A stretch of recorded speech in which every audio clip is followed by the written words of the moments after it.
I am good. I can call it out. That's why I call myself Nostradamus. Whenever you have a soul tie with somebody, whether it's a human or a pet, I can tell you, especially when they're mine. And I claim her as mine. Of course, she's my granddaughter. But I knew she wasn't gonna stay sleep long. And I've even heard comparisons because nobody watches her but family. Nobody. And that is my law. That's Donna's law. Nobody can watch her but me and the other grandma. And anything outside, the parents, of course. But me and her, we agreed where we shook hands like our kids fell out laughing. The point is, even with my other two, listen to me, that's how territorial, my other two. Yes, they're my grandbabies with the twins. These babies, because I'm black, are black and Saudi. But their mom's black, so she's black, but her husband is, he's Saudi. The point is, no disrespect, but they're very keen on family, and it's like she's so blessed that she still has her grandmother. Well, you know what? Her husband is the youngest, and their parents started out early. What's funny? Their parents, see, usually at the age, my daughter-in-law is younger than my son, but her mother's older than me. That was her baby. So just like me, if my mother, like when I was that age, my mother was older, but other people's parents were like, if my mother was in her 50s, when I was like 11, because she had me at 45, then other parents were like in their 20s, and I didn't understand. I remember kids used to come up to school, their parents used to come to school, but my mom looked that age. And I used to hear kids be like, my mama's birthday today, and the teacher might say, okay, how old is your mom? How old does she turn? And she'll say, my mom turned, let's say 29, 28. And I used to be like, 29? One time I almost had a fight with her. I said, your mama not no 29? Because my mama is 50. They said, 50? My grandma 50 something. Because I didn't understand my mother as they call, quote unquote, having them late. Janet Jackson has had her baby, quote unquote, late. But really, that's age. 50 is what the new, as they call it back in the day. 50 is the new 30. 30 is the new 20. Not racist, but a lot of melanated people don't look their age, to tell you the truth. And nowadays, to me, from what I remember as a child, people that were 50, like grandmas, they looked, not because I was younger, they look, if you look at their pictures now, they look like because you know what, they went through a lot. They were more responsible for their families, the men and the women. And I'll just keep it real. They didn't look old, but they did look like you said, okay, she does look 50, 53, 54, 55, 60. They looked because they were more into it. Nobody was keeping, you was a stay-at-home mom. If your husband, you had a husband, he worked. You stayed at home and raised between 5 to 10, 13 children. Grandmas, remember? Especially in the southern regions or just in other countries, you stayed at home. And so if you got blessed to have, because I consider it, you got blessed to have a baby at 50, which was back then they thought was old, but still, you stayed at home, watched the kids, and at the time, if you 50, you was watching grandkids too. They went through a lot. That means a lot of sleepless nights. If you got back-to-back babies, twins, triplets, whatever, people were held more accountable and responsible. Nowadays you could be unfit. If you want to be on drugs or a party chick, hanging out, whatever you're doing, freelance whoring, you leave your kids at home. And then you wonder why when you get there, somebody waiting on you, putting you in handcuffs, and you've been doing it because the neighbors call on you. And, it's just sad, Even if I didn't do what I did for a living, I'm just very aware and conscious of children who don't get what they get. Because to me, a lot of the issues that we go through in this world, especially in the U.S., is because of what happened when you were a child. And some people, it doesn't spiral out of control where you're killing people or beating people. But some of the, I'll just say weirdness. Okay? Some of the weird things about some people is because of what they didn't get as a child. It doesn't matter about money or how much money.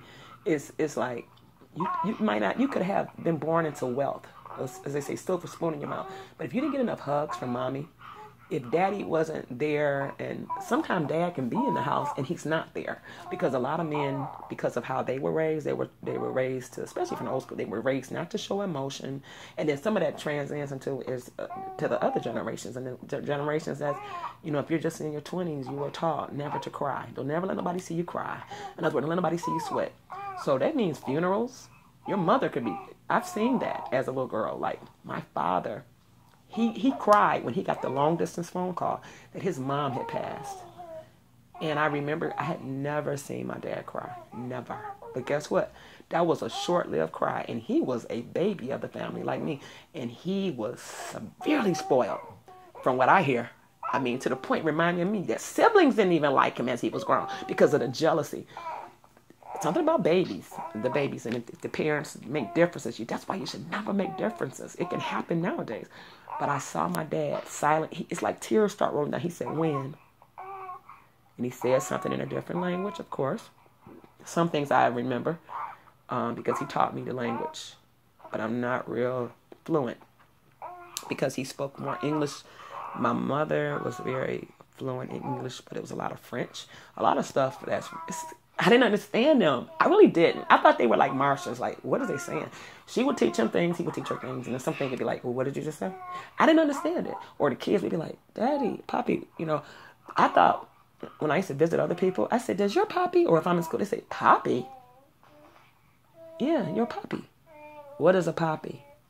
Now, you're talking to black kids and at that time, white kids. Until they all, as they say, there goes the neighborhood, which doesn't mean every black person with a neighborhood is going to go to trash. Because my parents definitely weren't no trash, to tell you the truth. They were quiet as kept. They used to get, what's the word when somebody give you a compliment, but they really, I can't even think of the word. What is it like if I'm racist? Let's say I'm racist. And I give you this compliment, like, because I've had it happen. For you to be black, I like you. I mean, I don't have, that many black friends. You're the only black person that I talk to, but I like you. Or the way you wear your hair to be a black woman, or your texture, like you're not like, what is the word? It's not condescending. What is that word? When somebody's putting you down, but really they're keeping it real. I do like people that keep it real though. It's this word. I can't think of it right now. Probably because she's in the background and I got my attention on her looking at her. She's right here in her carrier. She woke up. She's not hungry because I put her to sleep with something to drink. But it's something about, I'm not saying it's because of me, but from what I hear, there's a difference when she's around me. And it's not that she's getting abused or anything. It's just that I hear that she's a lot more vocal around me. And her parents get it, but she's just like, I guess because I'm a chatty patty, like off of Smoke. I know she's going to be a chatty patty because you're supposed to talk to children. You're supposed to talk to them when you're in the womb because they can hear, whether you believe it or not. But talk to the children. Talk to your grandbabies. Talk to your nieces. Talk to your children. Talk to your adoptees. Whatever, their children. Talk to the children. You'd be surprised how early their minds can grasp around the language, and how it will even influence them as they begin to talk. Their vocabulary would be vast. There's nothing wrong with if you don't know a word. Look up a word a day. Like when she starts talking officially, because she's talking now. She's cool and talking. But when she starts talking, me and her mother, because her mother is, an educator, the point is we believe in it. And she'll be talking as much as you. Well, good. I'd rather my baby talk than sit up and with with a speech impairment or motor skills because her mental, because of something was wrong with her at birth and she lost oxygen, and now the person that she could have been, no disrespect to anybody that has children with disabilities or impairments, speech or motor skills, I'd rather, this is a blessing because this is showing me that's a good sign that she's going to really be a great communicator, that she's going to be able to take charge of that language probably before she turns 1, because most girls do. We talk quicker than boys, if you think about it. And when I find a boy that talks at 1, I'm talking about fluently. Girls will talk in sentences. And maybe if they don't talk in sentences, they might say, I want wawa. But you should by that time say, you want water? I want water. If you keep talking baby talk to them, then their vocabulary will be baby talk. And you don't want no 45-year-old to me, I want some Wawa.